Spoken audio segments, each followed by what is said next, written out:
اور دوسری طرف مرد کی آزمائش ہے کہ تو نظر کی حفاظت کرنا. وہ ایک مشق کروائی جا رہی ہے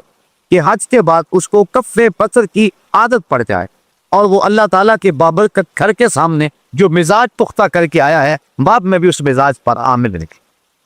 لیکن حضرت عائشہ رضی اللہ تعالیٰ عنہ فرماتی کہ احرام کی شرط تھی چہرہ ننگا رکھنا، لیکن جب مرد ہمارے سامنے آتے تھے تو ہم کسی پنکھے کے ساتھ، وہ جو دستی پنکھا ہوتا ہے، اور کسی ایسی چیز کے ساتھ یا کپڑے کے ساتھ، یعنی چہرے کو تو لگا نہیں سکتے، اسے تو جو ہے وہ پھر دم پڑ جائے گا اگر چہرہ چھپ گیا ہے، تو دور کر کے مردوں کے سامنے کر دیتے تھے کہ اس حالت میں بھی وہ ہمارا چہرہ نہ دیکھ سکے. حضرت سیدہ فاطمہ زہرا رضی اللہ تعالی عنہ کا پردہ، حضرت عائشہ رضی اللہ تعالی عنہ کا پردہ، بلکہ مشکات کتاب الجنائز کی آخری روایت حضرت عائشہ رضی اللہ تعالی عنہ فرماتی کہ حضور کے وصال کے بعد، حضرت سیدنا صدیق اکبر کے وصال کے بعد بھی میں جب ان کی قبور پر زیارت کے لیے جاتی تو میں معمولی اوڑھنی اوڑھ کے چلی جاتی، اس خیال سے کہ ایک میرا شوہر ہے اور دوسرا میرا والد ہے، تو میں معمولی اوڑھنی اوڑھ کر کے وہاں چلی جایا کرتی، حضور کی تربت انور کی زیارت کیا کرتی. تو میں پھر کچھ عرصہ گزرا کہ حضرت عمر فاروق رضی اللہ تعالی عنہ کی بھی تدفین ہو. اب ام المومنین کیا فرماتی ہیں فواللہ ما دخلتہ الا وانا مشدودۃ علی ثیابی حیاء من عمر، کا اس کے بعد جب بھی میں جاتی تو موٹا کپڑا لے کر جاتی، مجھے حضرت عمر سے حیا آیا کرتی تھی. ایک تو یہاں حضرت ام المومنین کا عقیدہ سمجھیے، اور دوسرا حیاتی کیفیت یہ ہے کہ حضرت عمر فاروق رضی اللہ تعالی عنہ سے جو کہ قبر میں ہیں اور مٹی کے کتنے پردے ہیں اوپر، لیکن فرمایا اس کے باوجود میں اوڑھنی اوڑھ کے جایا کرتی تھی کہ مجھے حضرت عمر فاروق سے حیا آیا کرتی تھی. اللہ کے محبوب علیہ السلام نے ارشاد فرمایا کہ نساء کاسیات عاریات مائلات ممیلات رؤوسہن مثل اسنمۃ البخت لا يدخلن الجنۃ ولا یجدن ریحہا. فرمایا بہت ساری عورتیں کہ جنہوں نے کپڑے تو پہنے ہوئے ہیں لیکن ان کا لباس اس طرح کا ہے کہ ان کے ابھار اور ان کی پردے والی چیزیں ظاہر ہوتی ہیں، وہ لوگوں کو اپنی طرف مائل کرنے والی ہیں اور لوگوں کی طرف مائل ہونے والی ہیں، اور ان کے سر ایسے ہیں جس طرح بختی اونٹوں کی کوہانے ہوں. حضور نے فرمایا کہ وہ عورتیں کبھی بھی جنت میں داخل نہیں ہوں گی، بلکہ وہ جنت کی خوشبو بھی نہیں پائیں. اور احادیث میں آتا ہے کہ جنت کی خوشبو 500 سال کی مسافت سے آنا شروع ہو جائے گی. ابھی بندہ 500 سال دور مسافت پہ ہوگا کہ جنت کی مہک آنا شروع ہو جائے. لیکن جو عورتیں لباس پہننے کے باوجود بھی پرہنا رہتی ہیں اور جو لوگوں کو مائل کرتی ہیں اور ان کی طرف مائل ہوتی ہیں، اقبال نے کہا تھا نوجوانہ چو دنا مشغول تن از حیا بیگانہ پیرانے کہن،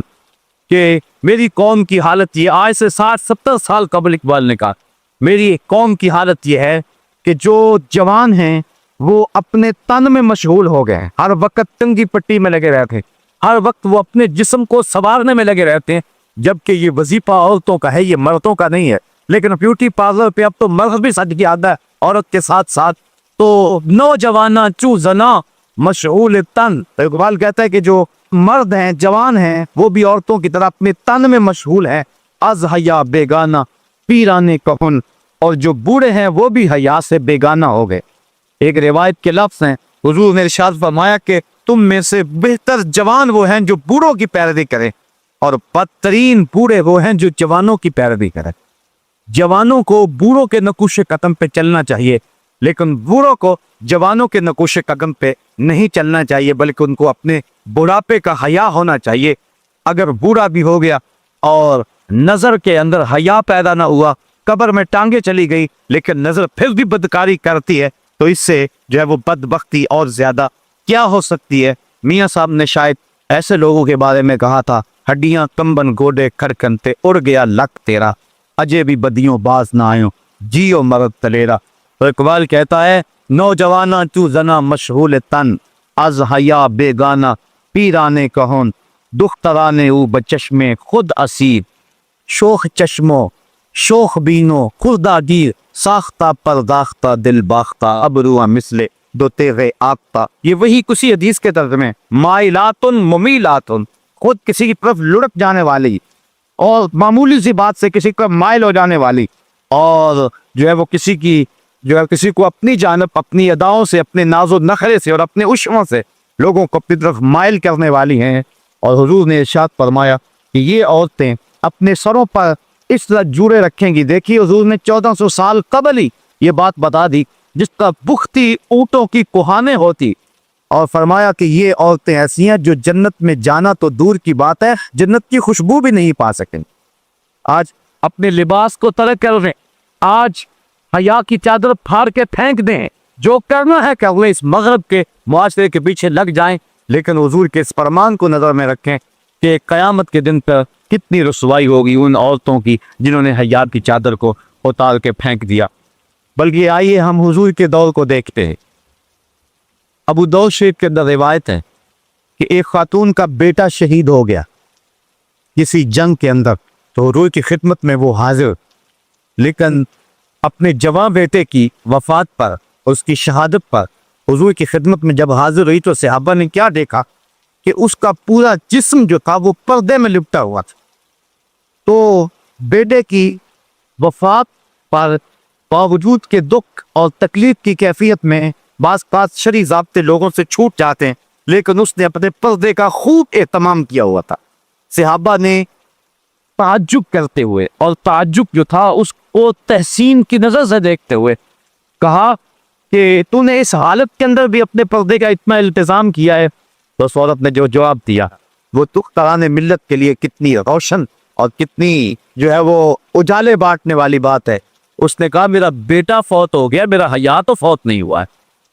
میرا بیٹا چلا گیا لیکن میرا حیا تو بھی باقی ہے۔ تو یہ تھی اسلام کی وہ دختران جن کی گود میں اسلام پلتا تھا۔ جب عورت پردے میں تھی تو وہ ایسے بچے جنم دیتی تھی جو قوم کی تقدیر کو بدل کے رکھ دیتے تھے۔ اقبال کہتا ہے تو ندانی کہ سوزے کے راتے تو دیگر گو کر تقدیر عمر، میرے قوم کی بہن تو نہیں جانتی کہ تو بہن ہو کے قرآن پڑھے تو عمر کی تقدیر بدلتی ہے، اور تو ماں ہو کے قرآن پڑھے تو بیٹا لیزے کی نوک پہ بھی قرآن سناتا ہے۔